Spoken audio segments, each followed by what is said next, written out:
Where did he get the gun he used in court? I told the cops already. I don't know where he got the gun. You sure you didn't help him?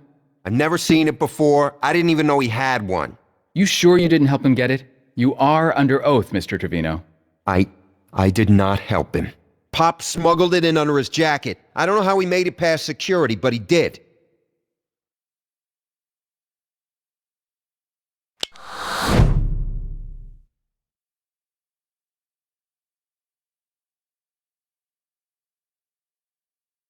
Did you know Alexander Buron claimed he didn't kill your sister? Does that bother you? No, I know he did it. How? You could just tell. But now you can never know for sure. No one can. You didn't let a court decide. You didn't let a jury decide. I decided, and my dad decided. We wanted justice. That sounds like vengeance, not justice. Sometimes they're two sides of the same coin, Mr. Cutter. Oh, so we're flipping coins now?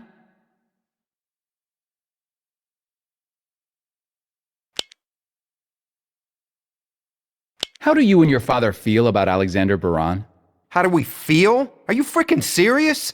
Easy, Mr. Trevino. Sorry, Judge. We hate the man. Alexander Buron is the guy who killed my little sister. My pop said he didn't care what happened to him. He said he would gladly kill Buron so we could go to hell and kill him again.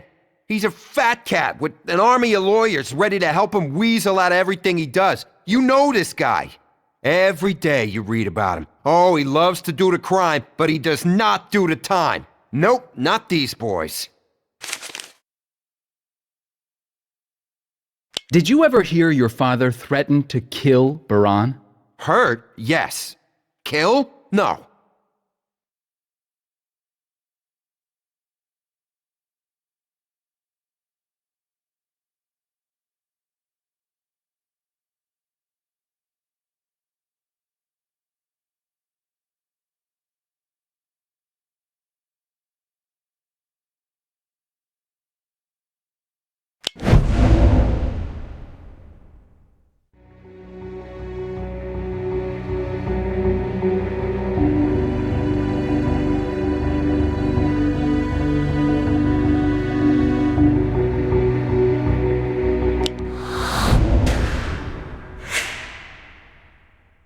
That's not true.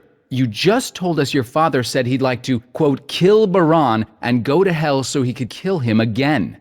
That was like just a figure of speech. Or the truth. Why didn't you get help for your dad? He seemed rational.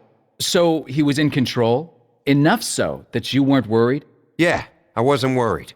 So where's the PTSD? I guess I didn't see it then. So maybe he didn't have it. That's not what I meant. He did. So why didn't you get him help? Either you saw he was out of control and you did nothing, or you saw nothing. Hey, there was no way to know what my dad was gonna do. He was crazy. How could I possibly have known it would come to this?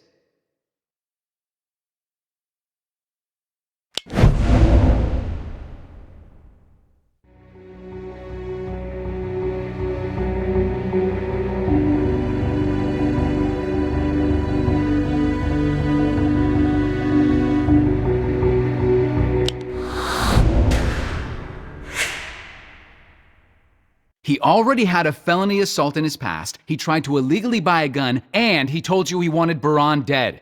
If that was my old man, I'd have been a little worried. You want us to believe your dad just snapped. You say he hated Alexander Buron, knew in his heart Buron was guilty. He tried to buy a gun but couldn't, so he found one some other way. Then he smuggled it through security, stayed cool until he had a fair shot, and fired an accurate pattern right into his intended victim. Now, Mickey, does that really sound like someone who just suddenly snapped? Objection! Withdrawn.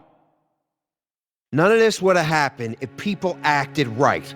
Rachel writes a nasty blog and this guy Buron kills her. My dad's going out of his mind and his doctor goes on frickin' vacation. Vacation, can you imagine? It ain't right. Everybody fails us, and we gotta suffer for it. No further questions for this witness, Your Honor.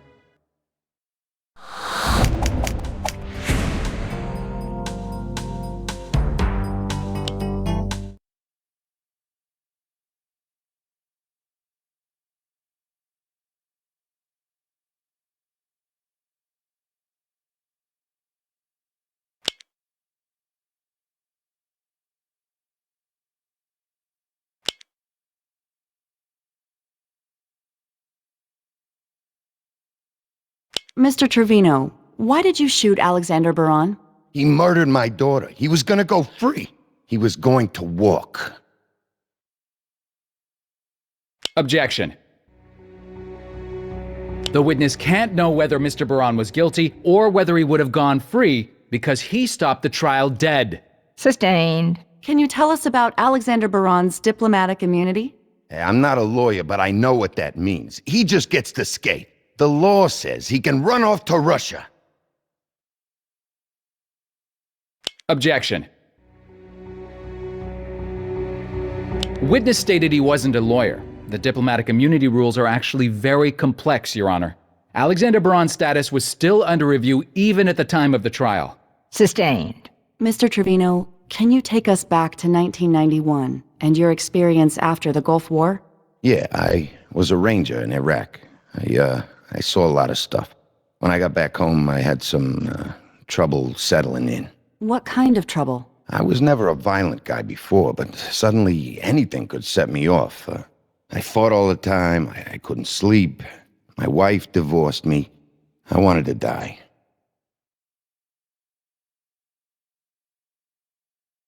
And what did the Army say? The doctors said I had PTSD. They said it interfered with my ability to regulate my emotions. So I joined a therapy group. I took meds for a while for the depression, got myself back together. What might have happened if you hadn't had therapy? I don't know. Maybe gone crazy, maybe hurt somebody. I might have snapped, like I did that day in court. Objection. Calls for speculation. Defense is asking the witness to relate an imaginary scenario. Sustained. Let's focus on reality, Miss Mullins. But you got yourself back together. You lived a normal life. So what happened recently to bring it all back? Rachel. Your daughter was tragically murdered, and the main suspect appeared to you to have diplomatic immunity. Objection.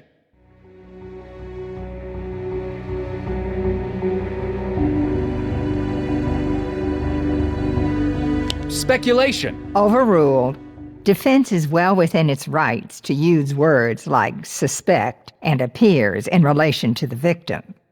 She was my beautiful baby girl. He had no right.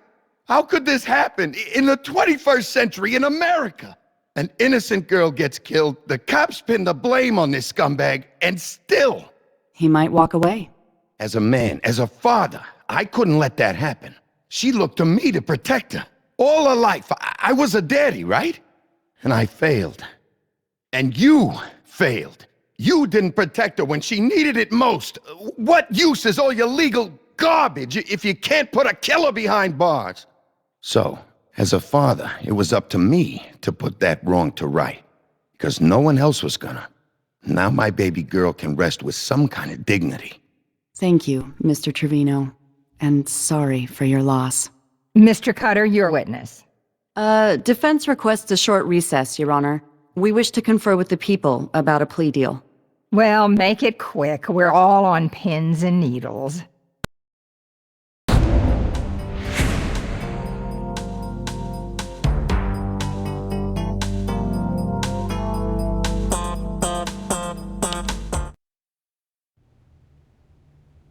Mike, Abbie, let's not let a grieving father go to jail for the rest of his life.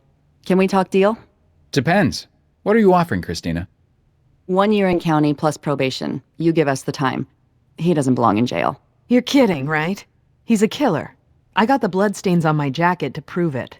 Here's our counteroffer.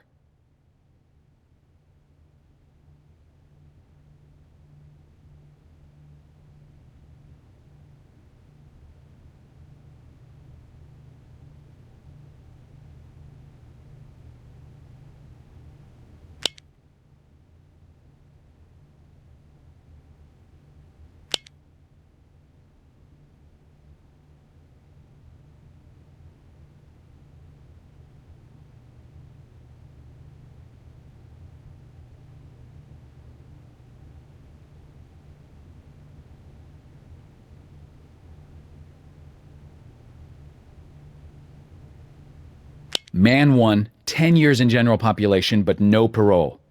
You do all the time, Every day of it, Mr. Trevino. You got yourself a deal, Mike. We'll have the papers drawn up. The people have agreed to a plea and a sentence for the defendant, Your Honor. Then I thank the jury for their service. Counsel, I will see you at the sentencing hearing on Monday. Mr. Cutter, Miss Carmichael, I just wanted to say thank you for the deal. I know what I did was wrong, but Rachel was a beautiful person. She was smart. She was going places. She wanted to help the world, make it a better place. But this bastard just walked into her life and ended it all. And you walked into a courtroom and ended his life. Why can't the law protect us? From who? Alexander Buron? Or you?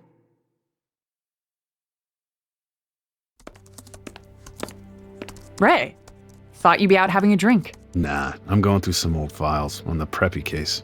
Trying to tie the gun to Trevino? And coming up cold.